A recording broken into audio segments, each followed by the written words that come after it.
Isabela, patuloy ang pagbibigay ng relief goods para sa mga pamilyang naapektuhan ng Bagyong Uwan. Patrolwoman Jerilyn Colico, ibalita mo.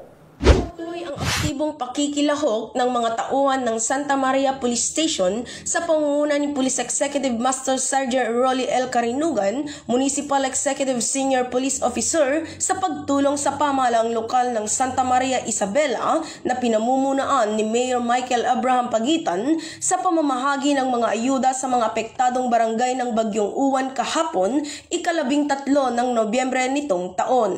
Katuwang sa nasabing gawain ang mga miyembro ng Sangguniang Bayan at iba't ibang ahensya ng pamahalaan na nagbigay ng suporta upang matiyak na may parating ang tulong sa bawat pamilyang labis na napektuhan ng Bagyong Uwan. Ang aktibidad na ito ay sumasalamin sa matatag na diwa ng bayanihan, malasakit at pagkakaisa ng kapulisan at pamahalaan para sa kapakanan ng mga mamamayan ng Santa Maria.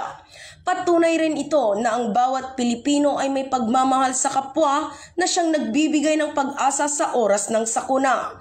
Ang bawat pag-abot ng kamay ay patunay ng ating PNP ay hindi lang tagapangalaga ng batas, kundi tagapagdala rin ng pag-asa at malasakit sa oras ng pangangailangan.